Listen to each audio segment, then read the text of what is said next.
Let's go old school, or let's Old apply school. old school to new school golf swings. Now, you've talked about the X Factor already and Jim McLean, and he's been on the show. And I want you to tee this off because, first off, he's admitted that the X Factor was sort of misunderstood. 100%. Uh, so, 100%. so, so describe for our viewer slash listener what the X Factor is, why it's still applicable. In golf, you have to have certain things to control the body. You have to have pivot control. You have to have geometry control. And so Mhm. all of a sudden, when you start talking about the pivot, which is how you twist and turn and displace weight, that's where the X factor comes in. And the X factor is nothing more than the difference in turn between your shoulders and your hips at the top of your backswing. Well, actually, at any point in your golf swing, but just simply stated, if I stand up and I twist my shoulders like this, I can only turn my shoulders a certain amount before my hips start to turn. And that's that flexibility. Everybody's flexibility is a little bit different, and that's your X factor. So let's say that I can turn my shoulders 30 degrees and then my hips start to move. So now all of a sudden the hips are at 1 degree and my shoulders are at 30.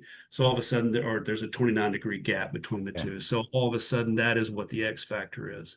That the difference in that gap. And what Mr. McLean had talked about was the differential at the top between where the hips were and where the shoulders were. So let's talk about this in very simple forms, All right. very simple numbers. So if we say that the hips turn 50 degrees, okay, and the shoulders turn 100, there's a 50-degree differential between those two numbers. Now, Mhm. obviously, we have to have some sort of rotation and we have to have some sort of winding up or torquing up of the body. What happened to Jim and Mike McTeague when they came up with this X factor is people often thought that, okay, I need to restrict the hips as much as I can, to turn against that as much as I can, to tighten that up as much as I can. And all of a sudden, it got people very bound up. And I've always said in a lesson to you, I want stability, not immobilization. And Yeah. I think what happened to the X Factor was people got immobilized. They said, well, if I can have a 50-degree differential in that example I just gave, well, maybe I can stretch it to 60. Maybe I can stretch it to 70.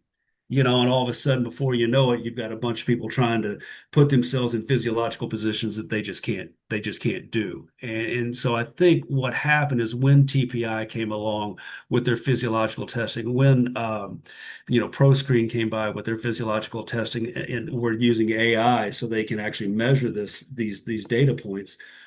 I think we started to realize that yes, there is an X factor. Everybody has a certain differential, but not everybody can push it to the degree that what we were trying to push it back in the early 90s when it was first created. And I think that's where the big disconnect was.